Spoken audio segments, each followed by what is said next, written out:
Hi, everyone. I'm Steven Sigman, I'm Mike Massinio.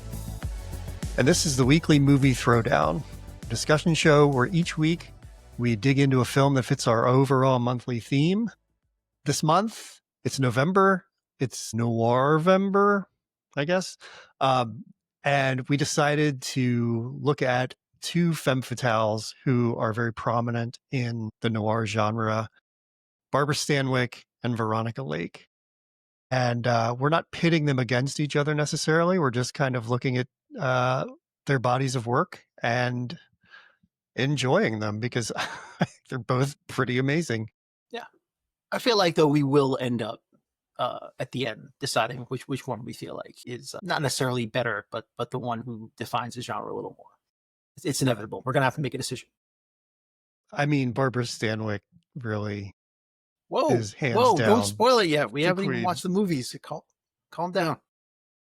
But this week we are starting with Veronica Lake, and we're going to look at This Gun for Hire, the 1942 film from director Frank Tuttle, adapted from a Graham Greene novel. Before we do that, though, let's talk about a little news. Yeah, a few things piggybacking on what I talked about last week about how bad the box office is. I don't know if you saw this, but there was a report in, I think it was Hollywood Reporter. It was literally titled "Box Office Massacre." The revenue in October is the lowest it's been in like 30 years. Wow. Not counting the pandemic. Like if you take out the pandemic, of course, which is worst, but in just regular years, it's the lowest it's been in like 27 or 30 years, something like that. Which feels real bad because, again, I don't think that the movies that were released this month were particularly bad movies. I don't. I mean, I thought there were some bright spots in it, no more than any other month. It's just, a downward trend. And the saddest part is that if the Taylor Swift hadn't released that promotional thing that she released for her album, it would have been even worse because she alone made like 35 million in a weekend. So it's pretty brutal. It's brutal. I'm not exactly sure what the reasons are, but Wicked is going to basically have to save the box office in the tail end of the year. I haven't had a chance to go to the movies for the past month, so it's your fault. Maybe I'm to blame. Now we know. Okay. I mean, I was going to 12 movies a month almost, so maybe I'm a significant chunk of that. But from what I have seen of releases in the last 2 weeks, everything is something I want to see. So I'm kind of surprised the box office is so bad. But, again, streaming dips in and takes a chunk out of it. There's a lot of stuff on streaming now, like the Catherine Bigelow film. If that were in theaters, would that do anything? I don't know. But yeah, it's just grim. And we're coming off of a good year, right? Like the summer was quite good. It started off pretty well. Just taking a nosedive. And by the way, I told you I made that bet where I saw Roof Man and was waiting to see Kiss of the Spider Woman. And that was a bad bet because Kiss of the Spider Woman was gone within a week and I actually missed it. I'm pretty annoyed about that because I really feel like that was a movie that I wanted to see on the big screen and it's gone.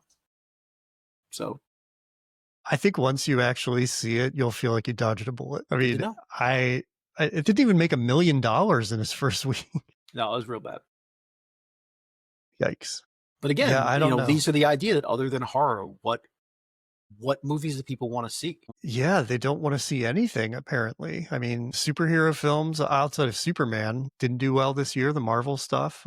Everything else, like Weapons and Sinners, seem to be the two movies that have the strongest returns. So I mean, that's good in a way because it's two original films with moderate to big budgets, but that doesn't seem sustainable. And I don't know if every movie that's non-IP is going to get that kind of result. So yeah, when the tentpoles crash, it's problematic. And I know this is kind of Oscar time, so there really isn't as much of a tentpole thing going on until Wicked, like you said. But yeah, it's dark out there, man.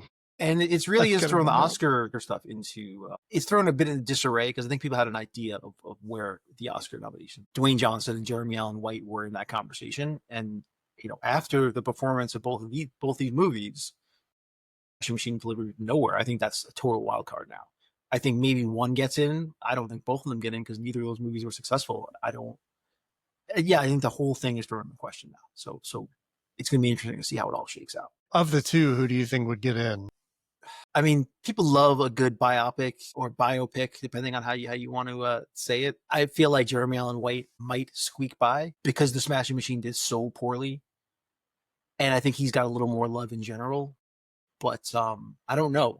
It's hard to say. Yeah, and it's Bruce Springsteen versus Mark Kerr. I think Right. voters are going to be thinking about the boss, not some Yeah, MMA and fighter again, they've never heard of. that's really I feel like the only reason that Rami Malek won as well. I think Yeah. the aura of Freddie Mercury kind of pushed him over the top as opposed to the actual performance, which is why I would probably lean towards Jeremy Allen White as well. Yeah. We'll One see. other quick thing I wanted to mention. This one's just for me. That I was looking at an interview that Stallone was doing on, I think it was GQ, and he was talking about like which of his movies is aged the best. And do you know which one he picked? Uh, I hope it's either Cobra or Over the Top. It's neither of those. Damn. Demolition Man is the movie that he picked. And I was so thrilled to see that because we have discussed this, where I feel like Demolition Man is completely underrated.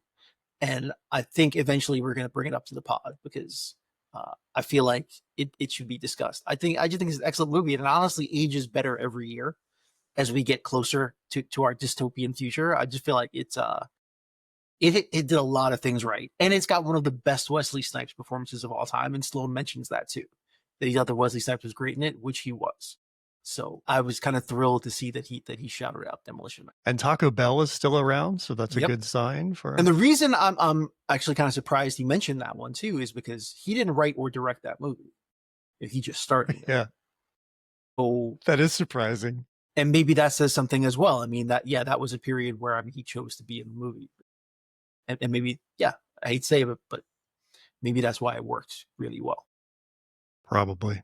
Yeah. Did you see this? I don't know the details. I just saw the headline, but the stuff about Tulsa King and like 20 people being fired from it or something. No, I didn't see that. Like his stuntman was one of the people. Either they were fired or they walked off. I don't know. It's worth looking may have to into dive since into you that. watched the show. Well, we were going to talk about Paramount and everything. That's a nice segue into just mentioning the whole Taylor Sheridan. It's been an interesting week for Paramount. I mean, they've thrown a lot of money around, picking up a few things. They picked up UFC, and I think, and they made a deal with the South Park guys, and they've spent a lot of money like holding on to stuff.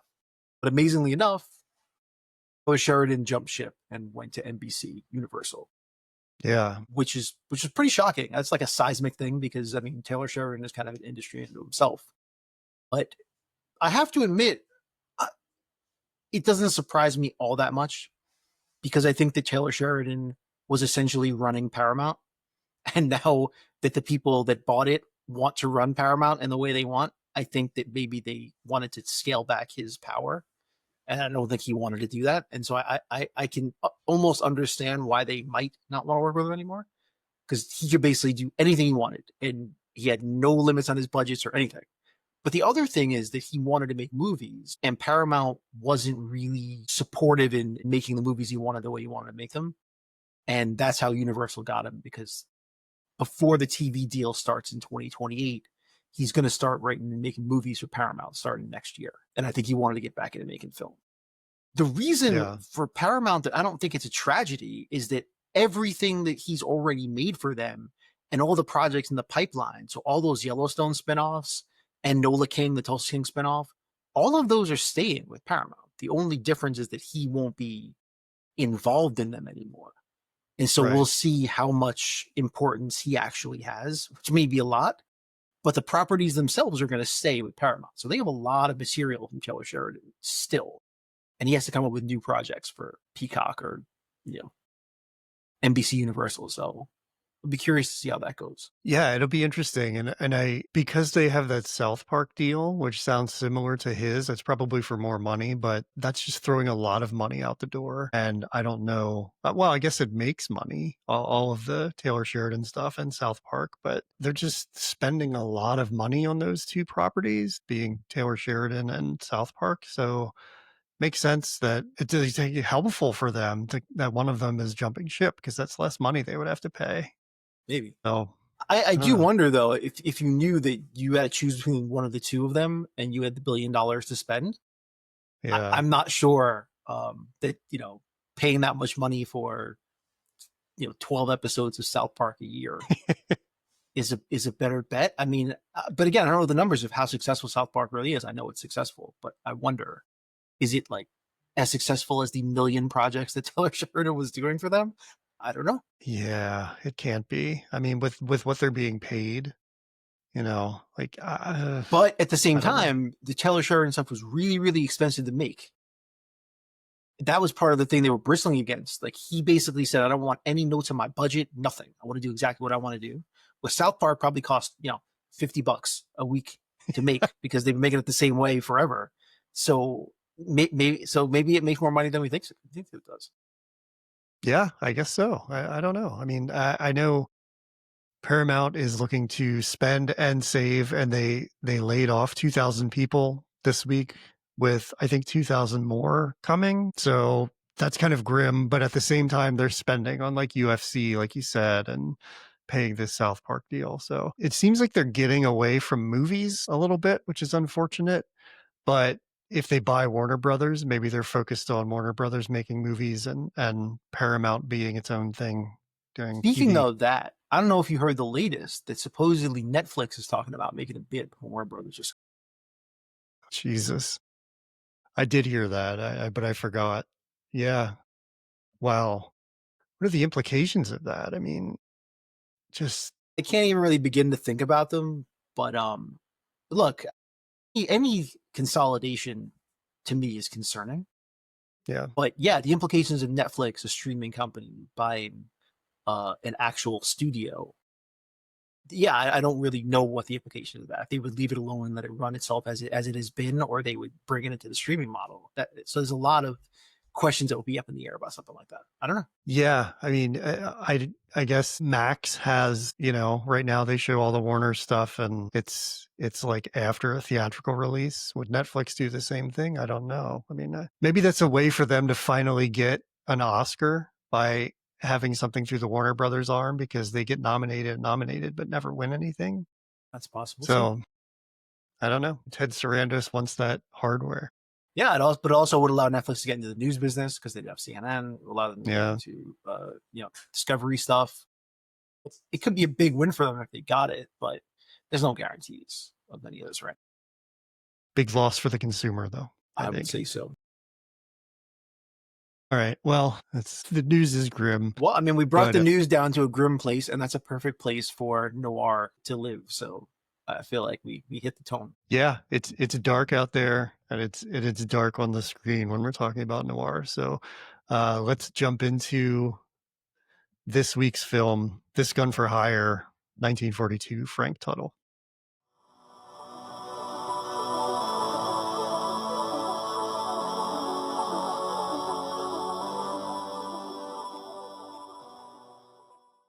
So right off the bat, I really love this film. Had you seen it before? I don't think I had. It's really good, right? I had no memory of it. So uh, I'm probably a little more mixed than you are on this one. Like I actually really liked it, but Mhm. on repeated viewings, you can. It's a little creaky and very straightforward. There's not much originality to the story itself, and I found myself laughing at a few of the conveniences of the movie. The storyline itself, which made me laugh. As far as a noir movie, it looks again, it's a great looking movie, and Veronica Lake and Alan Ladd really carry the picture. So it's never not enjoyable to watch. But yeah, if you dive really deep into it, like I started seeing all the creakiness of it. So Well, it works on two levels. but it's often considered one of the first noir films. So it's almost like starting a genre with nothing before it to work from. That's what I was going to say. That there's still, you can almost see, and that's part of the creakiness. You can see like some of the beats being worked out, where you can almost see noir evolving in real time. The one thing that jumped out at me is at the very end of the picture.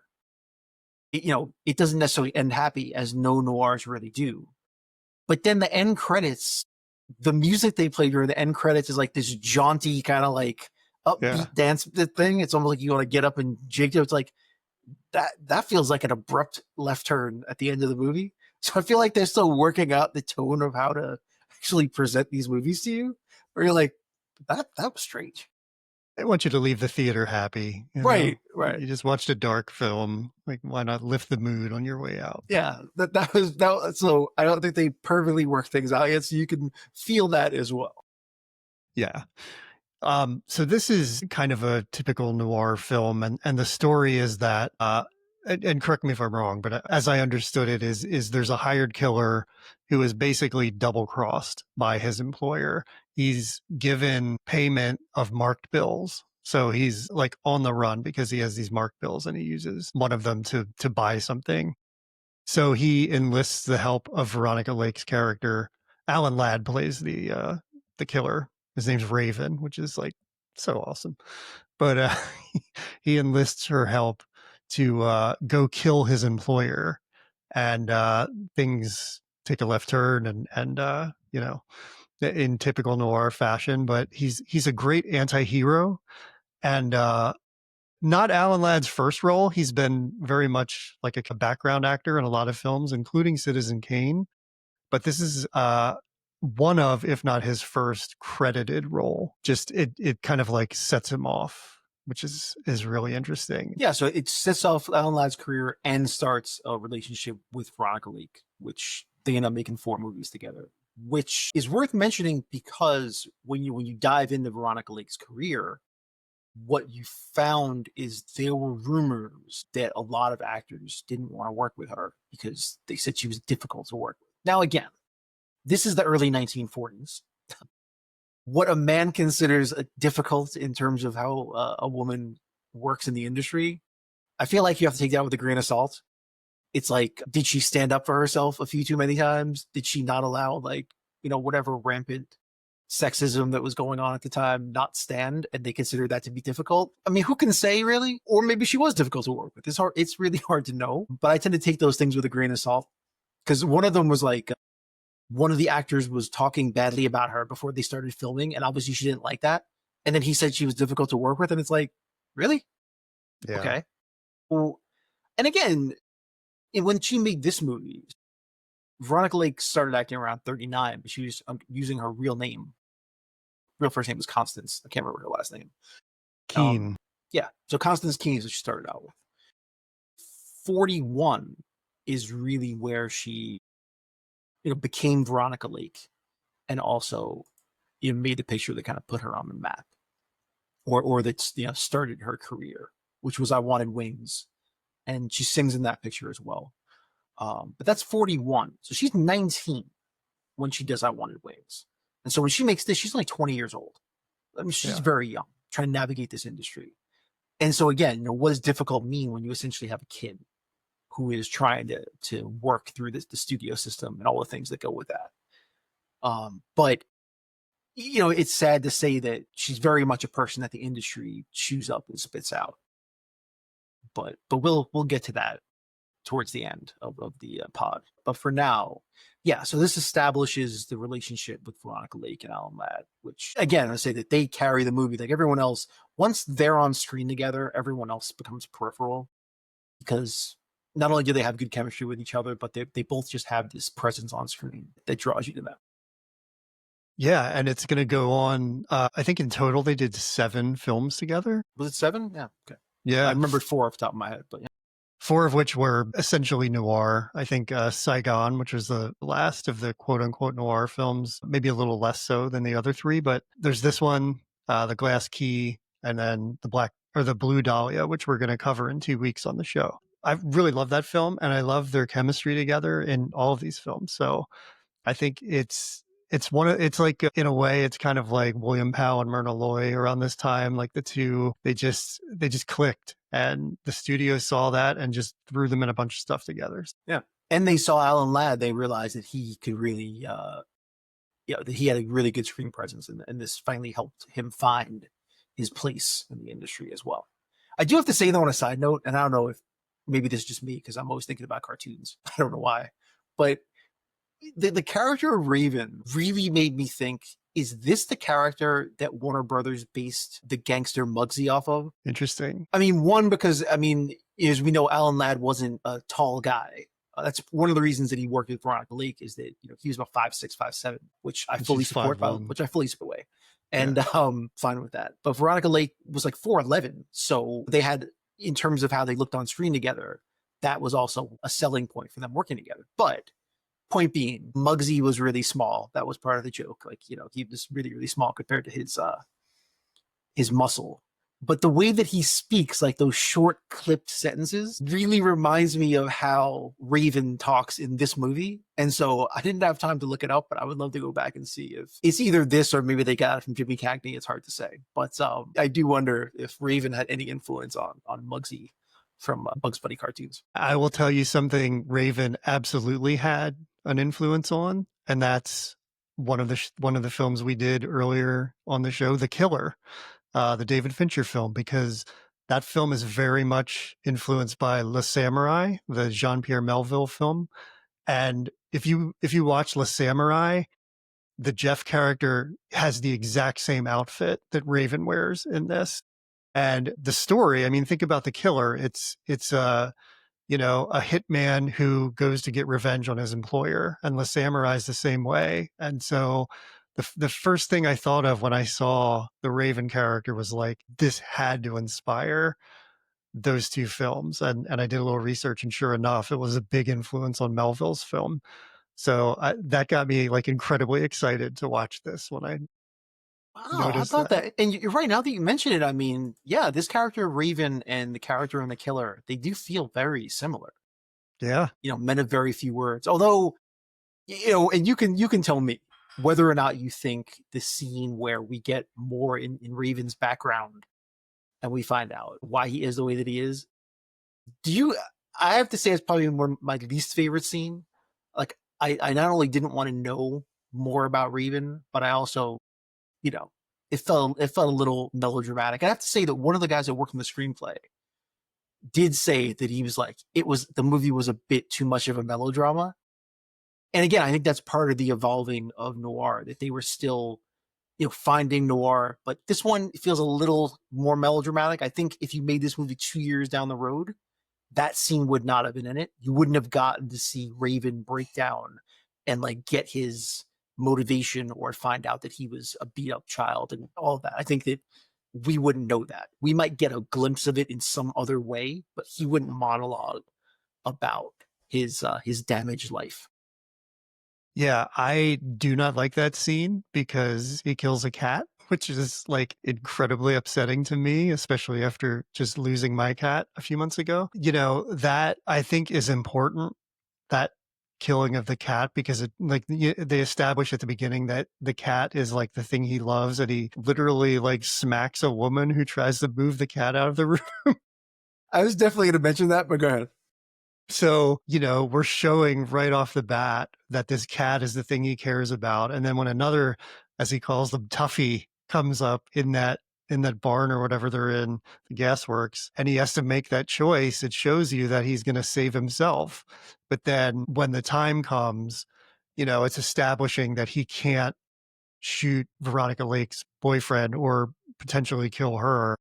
So I guess it establishes that she's more like connected to him than the cats are, or like him to her, I guess. So I get it as a device, but one thing I read is that they actually filmed a flashback of that where he was a kid with the aunt. And this is an hour and 22 minutes. Like, it's very short, but it was 15 minutes longer. And I don't know if all 15 minutes was just that one scene, but they definitely cut out a ton of stuff. And part of it was they had a cast of the aunt and a younger version of Raven. So they did film it. So it could have been even more melodramatic by just literally seeing it. Yeah, that's also something, because yeah, I think that would have dragged the movie down to a place where, yeah, it would have broke with with a noir movie completely. You don't add those kind of things. It's clipped and short. Yeah. You don't know much. It's just very much a point A to point B kind of movie. Yeah, so good choice on their part. That would have been more than I needed to know about Raven. Yeah. That, I think that the allure of him is that you don't know anything, and I get Right. it's probably of the time a little bit, but I don't wanna know anything about him. No. That's what they do in The Killer, and that's what they do to an extent in Le Samurai, so Right. And he just doesn't. keep it simple. Yeah, he doesn't even speak. I mean, the first 2 minutes until he smacks that woman, he doesn't say anything at all. I mean, it's just him. I have to say, yeah, that is the most 40s thing ever. It's like God, yeah. the character is introduced by smacking a woman and tearing her dress. And like, wow. He he feeds a kitten and then beats a woman and, Yeah, like, within the span of 30 seconds. it was a lot, but definitely gave us what we needed to know. Yeah. But again, he also sees that little girl who has leg braces for some reason. She's like the ultimate sympathetic character sitting on the stairs. It doesn't talk to her, but also doesn't. You think that he's going to do something to her, but he doesn't. Do you think the leg braces make it so that she can't run away when she would obviously have to hear gunshots? I mean, like, she just sits there like she didn't hear it, but it's a gunshot. But 2 of them. if she heard it, she also doesn't react in any way because she sees the guy leaving and she's just like, bye. I mean, like, Yeah. so maybe she didn't hear it. I don't know. Paralyzed with fear, perhaps? Maybe, I don't know. maybe. Yeah. Yeah, that's true and very strange. So just talk about the story of this a little bit. It revolves around espionage, and patriotism. This was released during World War II and kind of puts those themes at the forefront, which a lot of films did back then and during that time. And this in particular is like, I would imagine, very terrifying in 1942 because it's talking about chemical agents being sold to the Japanese. And I can see like just like a fear that would bring. I mean, and it's quite interesting. I mean, I didn't know that a lot of films did that during this time, that really like dug into the headlines in such a way, but this really does, and it's kind of fascinating. Yeah, and the other thing that has to be mentioned is that this is based on the Graham Greene book, but that book was published in 36. So I'm not going to lie and pretend that I read the book, which I never have. So I don't know if the book maybe takes place during World War One. But they say that Well, the movie very much follows the book, but I would think that this particular part of it was written around World War II because it's about the Japanese, where a novel obviously wouldn't have had that. it was initially published in the UK. Right. And it takes place in England. Yeah. But I'm saying it could have been involved with something with England and the early part of the war, but I don't know who they would be Yeah. selling a chemical agent to at that point. That's probably added in. Yeah. So, but I am curious of what the book, like who was selling what to who in the book itself, because if it takes place in the mid 30s and it's a World War II thing, because the war was going on without us for a while, or if it actually takes place during World War One and there's something going on with that. Well, we would have to ask the screenwriters, and They're probably there's dead. 2 interesting guys. Yeah, it's true. I know they are, but it's worth talking about them. Albert Maltz and W.R. Burnett, both very gifted and acclaimed screenwriters, and Burnett in particular wrote The Great Escape, The Asphalt Jungle, and Scarface. Also uncredited on Ice Station Zebra with Ernest Borgnine, which this is quite a film. Albert Maltz actually has an Oscar, has an honorary one for The House I Live In, but 2 other nominations. He wrote Broken Arrow and The Naked City, which are 2 really interesting and like diverse films. Yeah, Naked City is pretty classic. I always remember loving that movie. But yeah, you make a good point that I mean, this collectively, there's a lot of talent behind the scenes, behind the screen on this work. I mean, that even Frank Tuttle as a person whose name doesn't necessarily jump out anymore, but he was making movies back in the silent movie days, Yeah. and had a very long career, and wasn't exactly a director who had a particular style or vision, but directed a lot of successful movies. He was just one of those people you could turn to and could turn out a movie in any genre. But more interestingly to me is that the cinematographer of this one is the same cinematographer from Double Indemnity. Yeah. You can look up the name. I can't remember the name of the person, but I don't know who shot that. and of course, Double Indemnity is considered the classic noir in terms of how it looks. You could start to see that he's building the vocabulary of what noir film should look like in this, particularly the use of the blinds in this one. And you start to see a little bit of it here, where there's a few scenes where you see the light coming in Yeah. through the blinds. And that's used a lot in Double Indemnity. Sure, you can see this as a building block of where things are. Yeah, there are I forget whose office it was, but they walk into somebody's office and it's just like a wall full of slatted blinds, and I'm like, I guess that's how it was back then, but also this is like where noir comes from, so it's kind of interesting. John F. Seitz is the cinematographer who worked on both of these films, also Sunset Boulevard and Sullivan's Travels. Yeah, which So really just like high pedigree. And this came out 2 years before Double Indemnity and doesn't look quite as good as that. But right from the beginning in his room, the cinematography here is quite good and doesn't have as many of the shadows that would go on to fill the noir space. But I think that makes this an interesting artifact and that you're kind of seeing the inception of that stuff. Like if you go watch something toward the end of the noir era and see the differences. Like that would be a really cool comparison to see yeah, just how they evolved. where this is still So more light than dark, and when you get towards the end, it's definitely just more dark than light. And I think that it's true because it's 41 and this is early on. I think that they were still playing with how much darkness can you actually have on the screen and make it work. So I think that probably has more to do with it than anything. I wanted to mention though, you mentioned that office scene, and that is a quick little thing that I just loved. There's a scene of him walking away from Raven in that restaurant, and then you see his front and it's black, and then it immediately becomes his back walking towards the office. yeah, And yeah, I yeah. know that's just a subtle thing, but I really loved that. I think that was just a cool transition, especially for 41. I just it really jumped out at me. Yeah, there's some really good shots like that in this. So you definitely see the skill there and the development, and it's really cool. I love going back and watching these noir films because they're sort of like, I guess noir is sort of like a little stepchild of film or something in a lot of ways. Like they were cheap films, they were pulpy, but they're really well crafted by and large. And I love going back and being reminded of that every time I watch one because working with all of those shadows, that takes a lot of skill to get that on film and set design and lighting. So yeah, there's some real craftsmen in this genre that I I think like. I agree with you. I think that that's why the movies that we return to when we go back to this period of time are either the horror movies or the noir movies. And I think that because in both instances, they understood how to use black and white to their advantage, and they understood how to use shadow to create atmosphere. And you can see them improving it every time. Every year, they get better at it. But it's about atmosphere because even the stories aren't necessarily great. They're all pretty straightforward. I mean, especially some horror, but film noir, even this one, it's a pretty straightforward kind of story.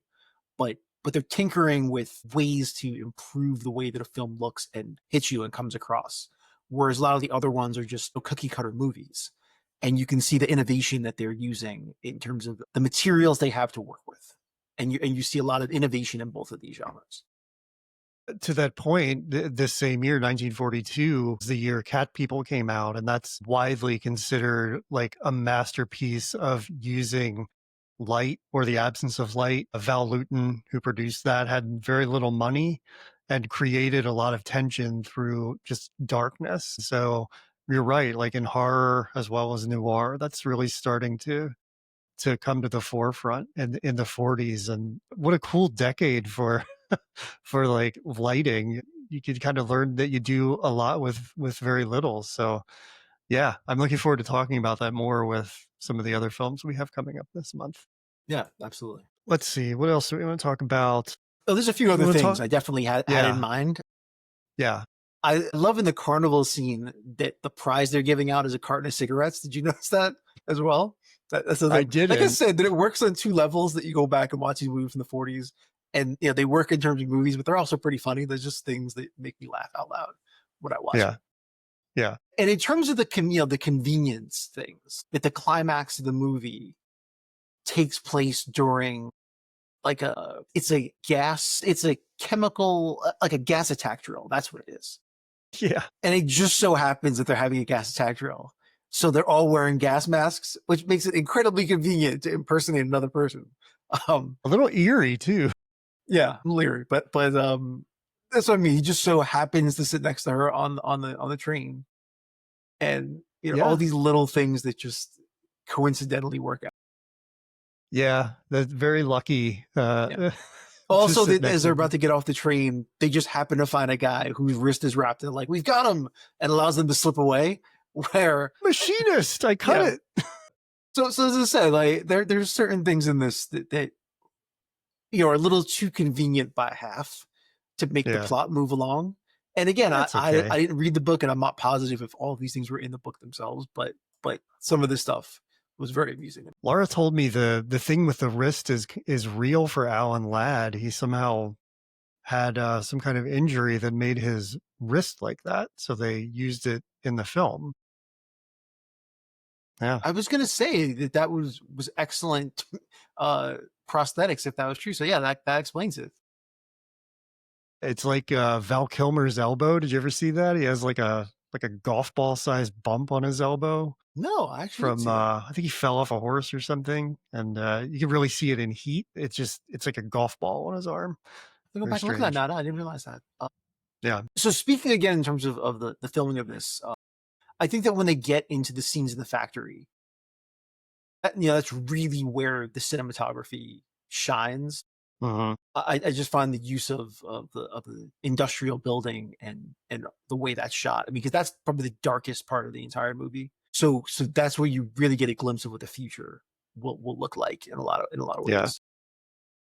So it's found that to be a stunning sequence. One other thing that I have to mention, that when we finally meet the old man and he's lying about how dangerous Raven is and all of that, he's eating a cookie and dipping it in milk, Yeah. which I find to be the most horrifying scene of the entire movie. Watching this guy like nibble on mushed cookie is the grossest thing in the entire movie. Hey, doesn't the guy at the beginning, like the mark that Raven kills, also invite him to eat a cookie?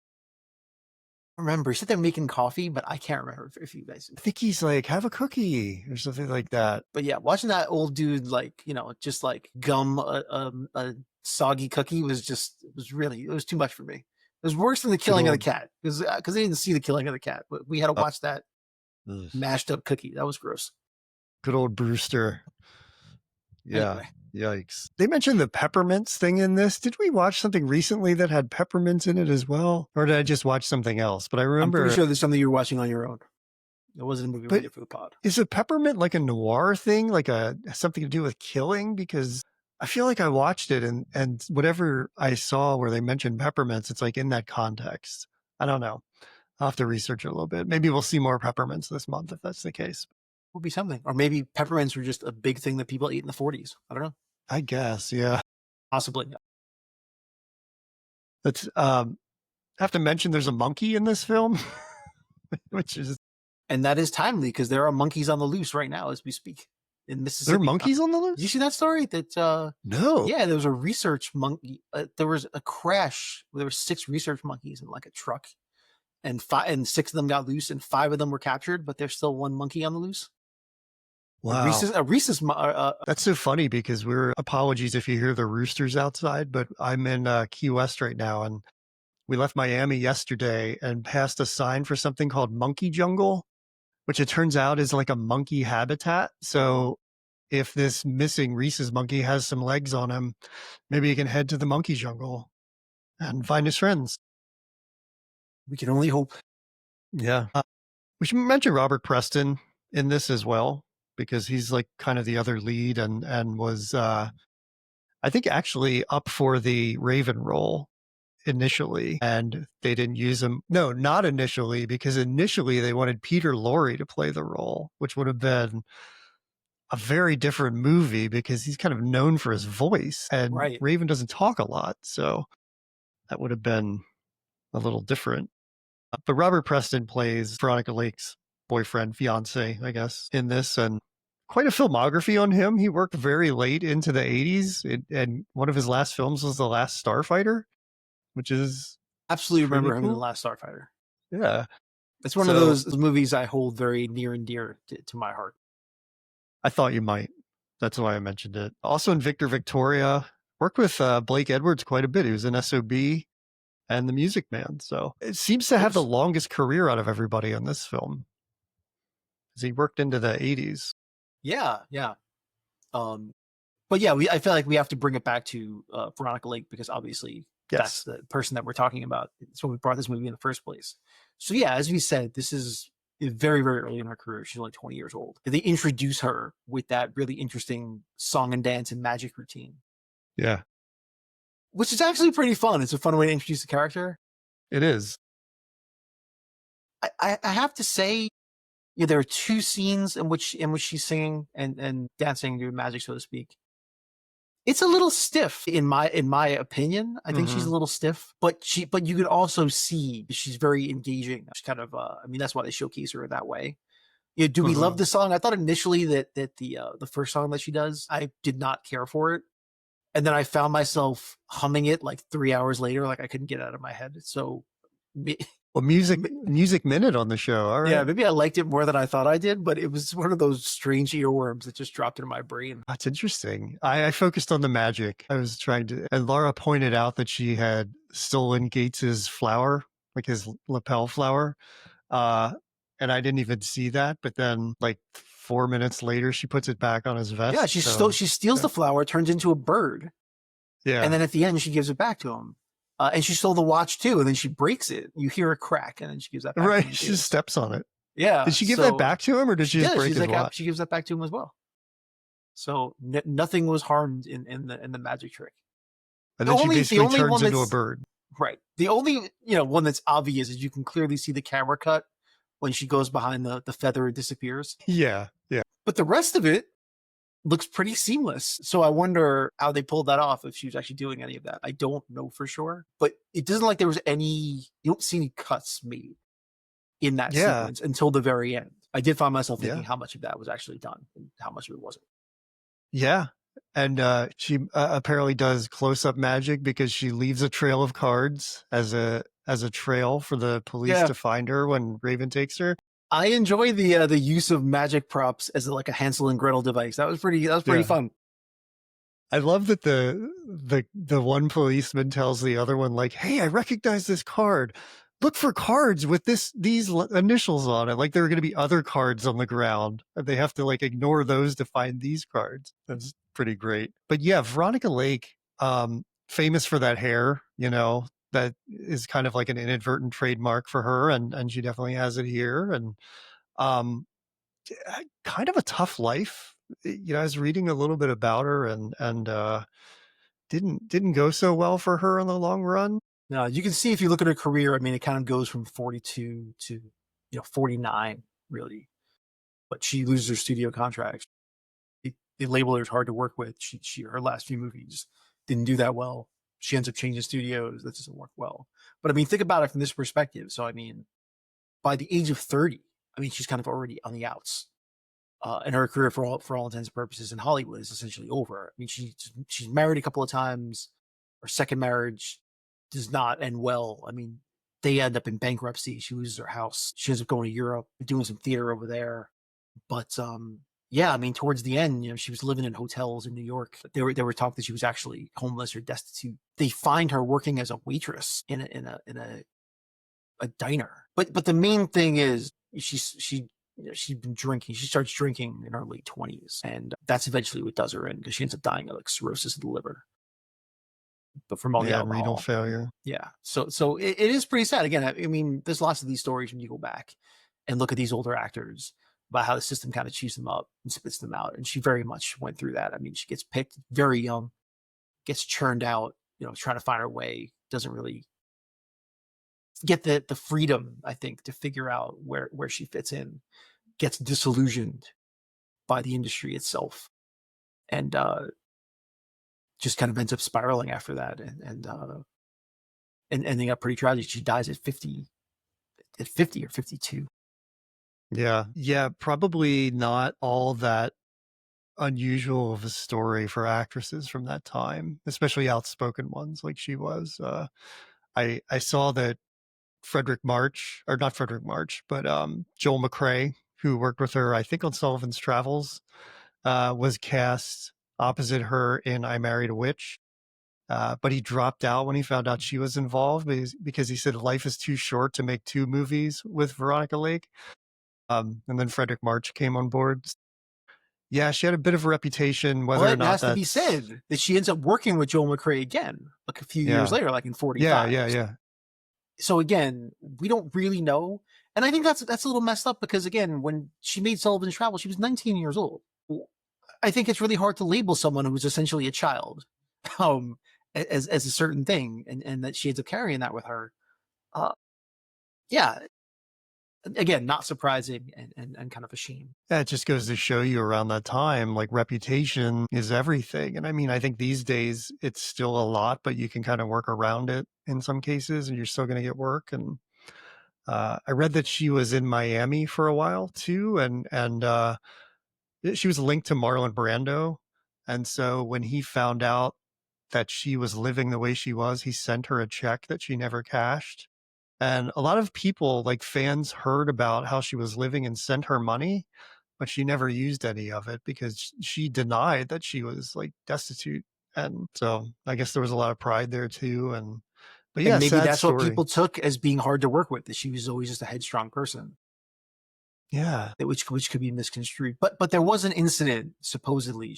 There was a charity event she was doing in Massachusetts that supposedly did not go well, and the gossip columnists were on it at the time. Yeah. I don't At know a exactly hopper. I don't know exactly what happened, but supposedly she was not in great shape. Again, hard to know what's going on in a person's life, and we see this now. I mean, not to get totally off topic, but there's a really good book called Girl on Girl that came out this year, which is about the the early 2000s and how the industry kind of shoot up all of these young stars. I mean, we know obviously about Britney Spears, but just a lot of the, young actresses, young singers and stuff. Just kind of how this culture of the way women treated other women, the way girls were portrayed, or the way that they were perceived. Looking back on it now was pretty horrifying, and ate up a lot of these girls who were trying to find a way to make careers. And it really hasn't changed all that much. So back then, is it hard to imagine that a girl that gets cast at 19 um, doesn't really know who she is, and has a hard time finding her way, and starts to spiral and gets no support from a studio, and then ends up painting her as a problematic personality, and kind of watches her spiral. I mean, we see this stuff happen now. It wouldn't be surprising at all to know that it's been happening, every decade. Yeah. It's the industry, I guess, and the competition, and that, Yeah, yeah, and probably doesn't that's what change too makes much. a story. And that's the thing too, when you find out about Lauren Bacall, who is also always been considered a very difficult person to even into her older age. Like I have a story that I know someone that was actually working with her on a book, that, her autobiography that she wrote in her later years, and supposedly I think she made the editor cry, and she was known as a very difficult character. But again, Wow. also someone who was brought into the studio system at like 19, very very Yeah. young age, and you just have to kind of think about how a person has to be to survive that industry, especially then, which was incredibly male dominated, and the way the studios were set up to kind of eat people alive, how you had to be in order to survive. And I can just imagine that making you it either breaks you or it turns you into someone that has to be incredibly hard just to make it. So not necessarily even begrudge Laura Bacall being terrible in her 70s. Like you just kind of imagine like that's just how she had to be. Um, She and could have softened with age. maybe, but again, Veronica Lake maybe just didn't have enough support either on the Yeah. outside to make it. Yeah. It's a sad story. And, she had a decade of work, and I'm excited that we're going to talk about another one because in that 10 years, she made a lot of good films. So I think, I Married a Witch, which I mentioned, is wonderful. I actually really love that. I probably should have watched it for Halloween, but yeah, she's awesome. And that's why we're talking about her this month. It's going to be interesting to shift to Barbara Stanwyck next week and see just how similar their stories are, how different. But yeah, did you have anything else you wanted to mention before we wrap it up? No, I think we're good with this Gun for Hire. Again, I think that it's a fun movie to watch in and of itself, but I think it's a really cool, as you said, it's a good time capsule to kind of see the beginning of what noir was going to be and see all the glimpses of kind of where it inevitably was going to go, and also the parts of it that make it creakier than what noir would end up being once it really finds its sea legs. Right. Yeah, I agree. I think it's fun, and I'm looking forward to going next week So with before our before other we film. wrap this up, I'm sorry to interrupt. I have to bring up one other thing, which I just remembered. And I was doing research in the movie, and so when you type in "gun for hire" Mhm. into the old Google machine, which I did because I was just looking for notes in the movie, the first thing that comes up, and I don't know if you saw this because you are in New Jersey. What the first thing that comes up I'm is in the Key West gun right for now. hire gun range in Woodland Park, New Jersey. So there's an That's actual like place called Gun for Hire, and it's a shooting range that you can go to, um, and you can rent over 400 different guns because you have to know whether or not you like a gun before you can buy it. So you can rent any gun you want, like sure. semi-automatic gun, anything you want. They have 400 kind of guns. And if you go to the website, you have to go to the website. It is amazing. They promote birthday parties at the gun range, and the pictures that they show of a girl who can't be more than 7, like at a birthday party at the gun range. And then when you go to the guns for rental section, there's this one picture of this can't be more than like an 8-year-old boy who's holding the gun that looks like the gun from that Nicolas Cage used in Face Off. And the look on this kid's face is like Christmas and the Tooth Fairy combined. I mean, the look on this kid's face is just astonishment that he's holding this giant gold gun. And they also have a podcast about like protecting your gun rights. I was Let me gonna just say let me just they have an say activism tab. say that the gun for hire this is it's one of those rabbit holes you fall down and discover there are worlds that you're not privy to. And it was Yeah. something. I fell down a gun for hire rabbit hole before I actually fell down the movie Gun for Hire rabbit. I'm looking at the website right now. By the way, I know exactly where this is because Woodland Park is like 2 miles from my house. So I'm Then the very fact that we familiar. haven't gone to Gun for Hire yet is criminal. I don't understand what you're doing. I don't know. I've just kind of always gone by it. Well, And guess what? I have a birthday coming up soon. ooh, let me organize that party at Gun for Hire. Apparently, Let's they see do a what good that job. pricing They is. do a good job of birthdays. Wow. Yeah, this is crazy. I'm not in New Jersey right now, as I mentioned, but I can tell you that driving down 95 and then 75, I see plenty of signs for gun ranges and gun shows. It's a little alarming, actually, but there are plenty of guns for hire in the Carolinas and Florida. I can tell you that. So I feel like I'm at home. All right. Well, I don't even know how to segue out There's of that, nowhere to but go. There's nowhere to go from Gun for Hire. But I had to make sure I talked about it because it kind of blew my mind when I found it. yeah.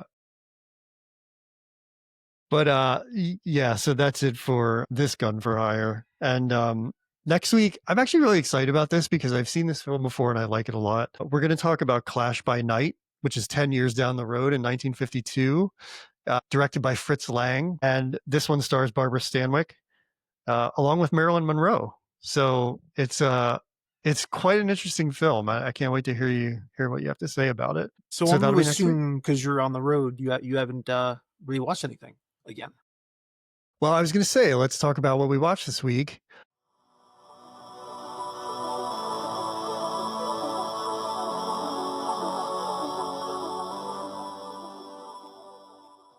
I did watch A House of Dynamite, the Catherine Bigelow film. Have you seen that? Not yet. I need to rewatch it because I kind of had it on the way Netflix wants me to have it on, which is like in the background. And I watched it in like segments because I hadn't had like 2 hours to just sit down and watch something. But I enjoyed it. It's the story of a missile launched at America, a nuclear missile. And it's basically like a Rashomon thing where it shows you the different perspectives of dealing with that launch. So it's very cool. I mean, it has a great cast. Tracy Letts is in it, who I love. Um, Idris Alba, Rebecca Ferguson. It it's very Catherine Bigelow. I mean, it feels a lot like Zero Dark 30. Um, and from what I got from it, it was really a lot of fun. But I need to go back and just give it like a proper watch. I didn't watch anything else, but I have to shout out that I went to Asheville, North Carolina, and I stopped because we're physical media fanatics on this show. I stopped at Orbit DVD, which is where I basically order all of my Blu-rays and 4Ks from. And I got to go in the store, and I've never had such decision fatigue in my life. I mean, I didn't know where to start. I mean, like tens of thousands of Blu-rays and 4Ks. I ended up walking out with a couple $100 worth of discs. And among them, let me just tell you, I got They Live on 4K. I got Nice. Uncle Buck on 4K, which I'm very excited about. I got The Aviator for $5 on Blu-ray. I got a whatever, like 75th anniversary or whatever 4K release of The Third Man. Speaking of noir films, so got Brandon Cronenberg's Possessor, which is a kind of a weird psychological thriller thing, and a couple more that I don't remember, but it was unbelievable. So I'm gonna have a lot of things that I watch in the upcoming weeks that I'll talk about. But wow, what an experience! It's I know just that like sounds like Disneyland. heaven for you. Wow. Yeah. Yeah. I was surprised I stopped at like $200 for my purchases, but got to talk to the guys who work there about Scott Thompson for 20 minutes from Kids in the Hall, which was what you would expect to talk about in a DVD store. So yeah, that was a really good time. But A House of Dynamite is the only thing I watched this week. So what about you? So I spent my week still watching scary movies for Halloween week, but trying to keep them PG-13. What we watched this week was Scary Stories to Tell in the Dark, which is it's a book series, but they made a movie of it, and it was on. Guillermo del Toro? No, No, it's not that, no. but it's streaming on Peacock. It was surprisingly effective. You know, like I said, the key was trying to find PG-13 movies that are scary, but not necessarily gory or insane that you could watch with younger kids. And this one there was some pretty scary stuff in it. It's basically about they go to this haunted house, but they find this book, and it's kind of haunted by this girl who had been murdered 100 years ago, and it writes stories as they happen of murders, and it starts picking off the kids one by one as it writes the Wow. stories in the book, which is a pretty fun device, so that they kind of see it being written and they're trying to stop it, but they can't. But there's a really gross out scene with this girl that has what we think is a pimple on her face, but turns out to be like, as it grows, it ends up like just spiders bursting from her face, which was really gross. So again, That stuff that is effectively scary and kind of grosses you out, but still keeping it from being really gory. So I think it was pretty effective in doing that. It's probably one of the better ones that I've seen that scared him enough that he really enjoyed it, but didn't go over the top with anything where it was too much. So that was fun. I also Any directors in that we would know from anything else, or is it all no, one director? it's not individual stories. Oh, okay. It's that's the premise of the movie, where it's like Oh, it's okay. following these characters as the Gotcha. book is kind of rating them and they're getting picked off. Oh, So okay, okay. yeah, that's what I thought as well. I wasn't sure it would be individualized like vignettes, but it wasn't. This was the storyline of the movie. But it takes place in like 1968, so it involves like draft dodging and casual racism and things like that. So Sure. yeah, like you do. I also started. I watched Prom Night. I watched the first two Prom Nights, which I'd never seen before. I just Huh. decided like every year I try to pick something and go back and find something I never watched before and just try to watch it.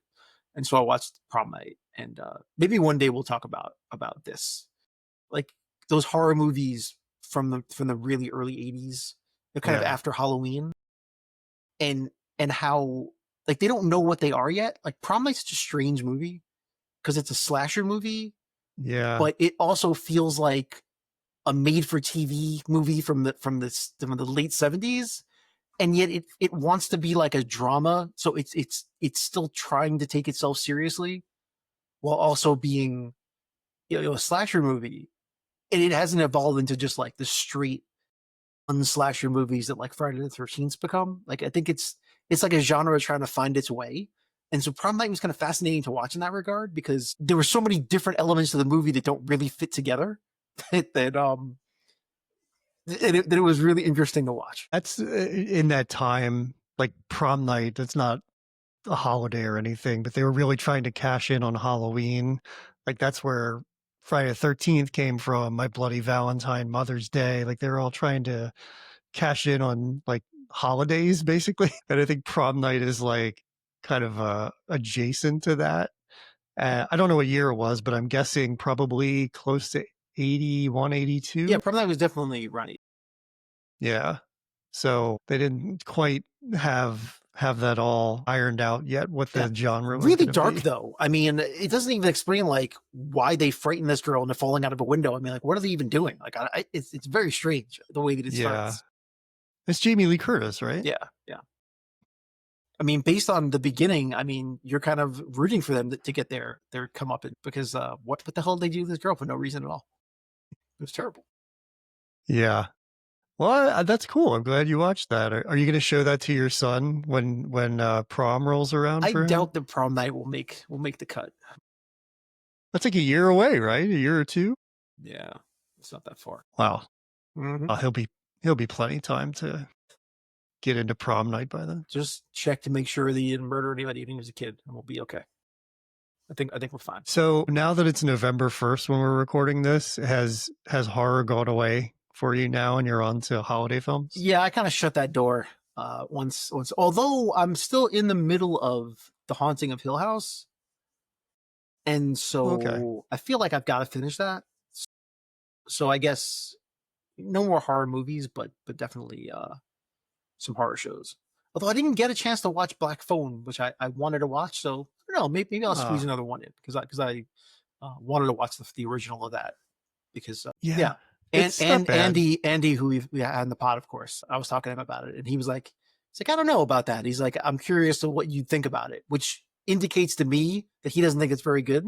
So now I'm iffy about it because he's the horror guy. I'm not. So the fact that he's iffy about it makes me a little concerned. The first Black Phone I enjoyed quite a bit, just because I like the idea of Ethan Hawke being a villain, because you don't necessarily see that very often. And I think it was written by C. Robert Cargill, who I really like a lot. And I enjoyed it, but I don't know if I'll see the second one because it gets kind of supernatural. Well, I guess the first one's supernatural with this phone, but I think when you make the grabber supernatural, it's just like, I don't know. It doesn't seem like it's going to jive with me, but I forgot to mention one other thing I saw, which was I went to the theater in Miami for the 40th anniversary of Back to the Future. So I got to see it on the big screen, which was very exciting. Seeing it bigger made me realize there were a lot of plot holes. So I kind of nitpicked it when we left the theater. It holds up. It's so much fun. It's just like, that's the kind of movies we should have today that you're always talking about with family films. And yeah, the reason I wouldn't go see it, even though it's the 40th anniversary in theaters, is because I mean, I literally just watched it 6 months ago. Mm-hmm. I mean, we've watched it multiple times, so I don't know if there's any reason to go necessarily pay to see it in the theater, but it's always been one of my favorites. Yeah, I really enjoyed seeing it on the big screen, and I just like going to a new movie theater, so it was fun to see how Miami handles it. Yeah, that is fun to go to different theaters. I do say that the reason that Back to the Future is great is that whenever you watch a movie about time travel, you compare it to Back to the Future in terms of how they handle time travel itself. Like I told you, 2 weeks ago I was watching Time Cut and was very disappointed in how they handle the way that time travel works within the movie. I just feel like Back to the Future handled that better than anything. Like kind of set the template of like what you expect the physics or the science of time travel to be. Yeah. Don't they do that in Avengers Endgame where he's like, are you Back to the Future? Yeah. Like those are the rules that like these are the rules that we have accepted in time travel, and I think that says everything about it. That's how iconic it is. That it kind of sets the idea for the expectations of how we assume time travel will work. Yeah, And then Primer comes along in 2006 and like rights the ship with accurate information that nobody understands. All right, which everybody ignores because that's not fun at all. We don't want that. Oh, I love Primer. All right.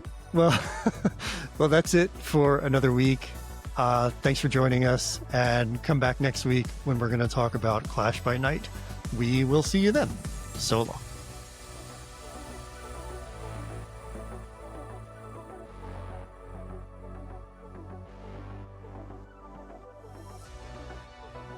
As always, thanks for listening to the Weekly Movie Throwdown. We'll be back next week with another exciting episode, so be sure to subscribe to the show wherever you get your podcasts. And for even more from us, visit moviethrowdownpod.com or connect with us on social media. We're Movie Throwdown on Letterboxd and at Movie Throwdown Pod everywhere else.